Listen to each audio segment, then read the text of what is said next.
All right, well, it was just last month that the movie Loving was released in theaters, a film based on the real-life story of how a couple defeated the state of Virginia's ban on interracial marriage in a landmark Supreme Court case. But decades before the Loving case, there was one prominent man who stood defiantly in the face of racism all on his own. Well, tonight we're going to take an in-depth look at the life of Jack Johnson, a boxing legend who called New York home but died a criminal. Pix 11 News reporters Dow, James Ford, and Mario Diaz taking a closer look at his legacy as Congress pushes for a pardon.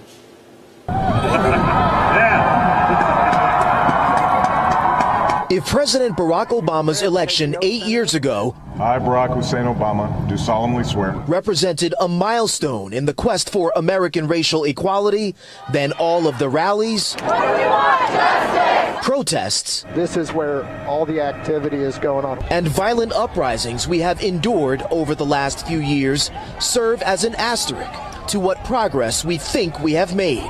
So much for a post-racial America. I'll take care of it. Okay, thank you. But on the cusp of a new presidency, perhaps it is time to assess just how far we have come. There's a tremendous progress that has been made. By seeing the world through what, in our not-too-distant past, was considered a forbidden interracial love marriage. Next month, Brooklyn, New York residents Daniel and Shermia Hefner, parents to two adorable daughters, will celebrate 14 years of marriage. 50, 60 years ago, forget 100 years ago, 50, 60, 70 years ago, Daddy and I would not have been together. This could not have happened in the United States. The everyday nature of Daniel and Shermia's union prompted us to turn back the clock a century to the early 1900s to examine the case of another American, Jack Johnson, the first black heavyweight boxing champion.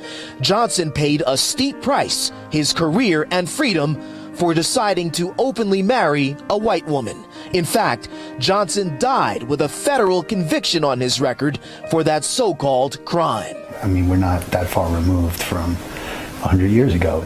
The U.S. government's injustice against Jack Johnson is not lost on Daniel and Shermia Hefner, who are witnesses to the wheels of change and the comfort of unconditional acceptance. My mother couldn't be any prouder of her daughter-in-law and her granddaughters. I mean, my parents enjoy having seen, like you said, times have changed, and that, their family sort of evidences that. The first African-American guy to win the championship, so obviously means a lot to all fighters, not just black fighters, but white fighters as well. Many boxing Hall of Famers salute Jack Johnson, the first black heavyweight champion of the world, more than a century ago, when a black man fighting for, let alone winning, the title over a white man was unheard of. When he first started, there was actually colored championships. By age 24, Johnson was the colored champion, but wanted the big prize. Tommy Burns took over as the heavyweight champion. At Burns' matches around the world, Johnson bought ringside seats, verbally taunting him until Tommy Burns says, okay, I'll fight you, but I need $30,000. At today's rate, that's the better part of $1 million. They didn't want the world to see what a black man did to a white man. But the fact that he did this, often with a white woman on his arm, was the height of black insubordination. Today's equivalent of $3 million was raised to bring former champ Jim Jeffries out of retirement for the fight of the century. Years later, he said that was the biggest mistake I ever made. The country's great white hope threw in the towel. Not long after, Congress tried to knock out Jack Johnson. He loved white women. He married 3 of them. The White Slave Traffic Act, also known as the Mann Act, was a federal law targeted directly at Johnson. To argue that he had brought his girlfriend, who later became his wife, across state lines for nefarious reasons. He went out of the country. Overseas, he defended his title for the next 3 years until he got knocked out by Jess Willard. But in 1920, Johnson turned himself in to U.S. authorities. It's ridiculous, the laws they had in those days. In prison, Johnson stayed productive and even got this patent for a new type of wrench he invented. After his release, Johnson still boxed professionally until he was 60. Hubert's Museum was here. It was a sideshow, a freak show, really. And this is where Jack Johnson ended up. But in 1946, he died in a car crash, penniless at age 68. But now, Johnson is still in the fight of his life.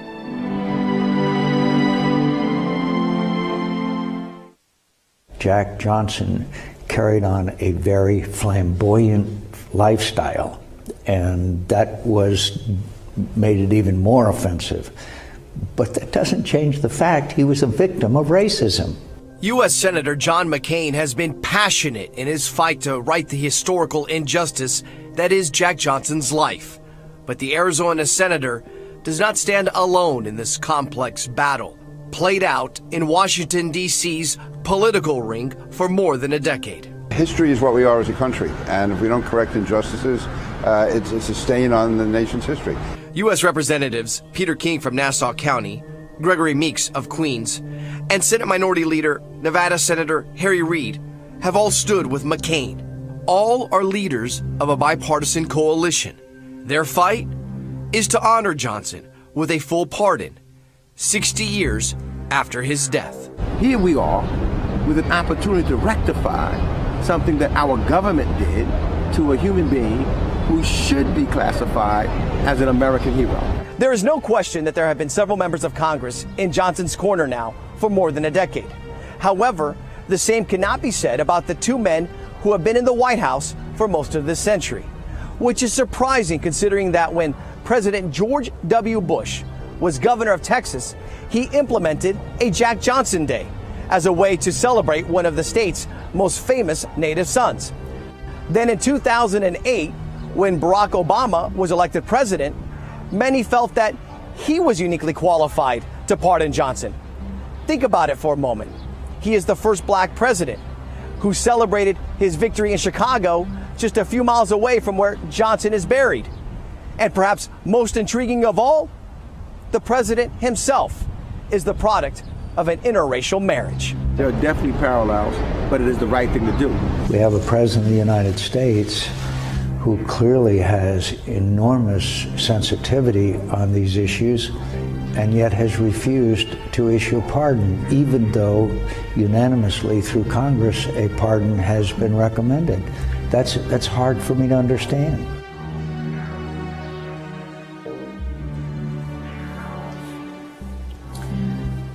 All right, again, that was Mario Diaz, James Ford, and Jay Dow reporting for us tonight. As the president's time in office winds down, many are waiting to see if he will indeed pardon Jack Johnson. Pix 11 News did reach out to the White House regarding a potential pardon for Johnson. They have not responded. Of course, we will have more on the fight to honor his life later in the week.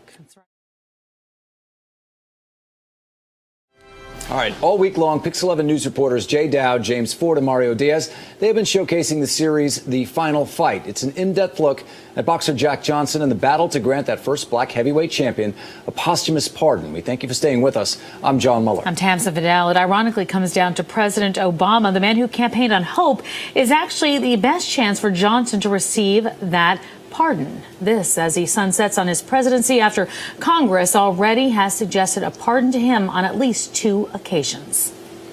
This is common sense.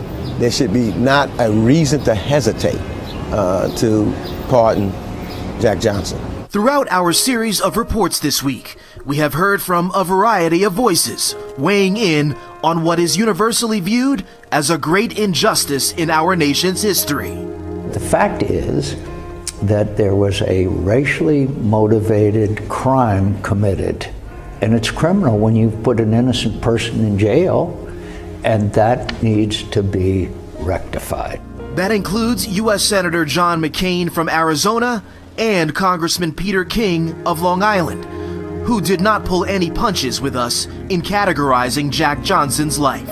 First black heavyweight champion and also blackballed. Historian Teresa Runstetler of American University, the author of an award-winning book on Johnson, summed up his federal prosecution in the simplest of terms. He was wrongly convicted for something that he did not actually do. We even heard a voice from beyond the grave. Let me tell you, man, I feel strongly about this. The late Ken Thompson, former Brooklyn district attorney who overturned an unprecedented 21 wrongful convictions in less than 3 years in office. He went on the record with us 3 months before his unexpected death, sharing his intentions to help Johnson receive a pardon. So I'm determined to do my part as the Brooklyn DA, as someone who believes in fundamental fairness. We also heard from other practitioners of the sport known as the sweet science. Jack Johnson was the first guy, so I mean, the first African-American guy to win the championship. It was more than 6 months ago that Pix 11 News traveled upstate to Canastota, New York for the annual International Boxing Hall of Fame inductions. It was there that boxers like Jerry Cooney, once considered the modern-day Great White Hope, legendary 4-time champion Roberto Duran, and former heavyweight champ Ray Mercer, all provided their perspectives on Johnson being pardoned. I think maybe he should because of the racial barrier within the thing. Then this past Labor Day, prior to the West Indian Day Parade, he's a great fighter, and he's the best of his era. One of the premier heavyweights of the last 40 years, Lennox Lewis, weighed in with his own verbal jabs. I think he should be pardoned. I think the whole crime that he committed it should be thrown out. And I don't even think he committed a crime. I don't call that a crime. But there is one political heavyweight who we have not heard from, who, in an instant, can clear Johnson's record. By the time I leave office, the number of pardons that we grant will be roughly in line with what other presidents have done. President Barack Obama has not spoken publicly on a potential pardon for Jack Johnson. In fact, rarely do presidents comment on the overall pardon process. However, President Obama did just this back on August 4th. The process that I put in place is not going to vary depending on how close I get to the election. So it's going to be reviewed by the pardon attorney. It'll be reviewed by my White House counsel, and I'm going to, as best as I can, make these decisions based on the merits as opposed to political considerations. However, perhaps what was striking during our reporting was this interview with former Attorney General Eric Holder. Jack Johnson, no question, was convicted unfairly. He was targeted for his lifestyle, for the way in which he conducted himself, and it is something I think that our nation should consider. Holder, the nation's first black attorney general, appointed by President Obama, left us slightly confounded after this exchange. Do you think Jack Johnson deserves a pardon? I'm really not sure. I mean, I'm not trying to duck the question. I'm just really not sure. I always abhor people who are singled out and treated inappropriately by government, and there's no question that he was that. But I'm also the father of 2 girls and married to a wonderful woman.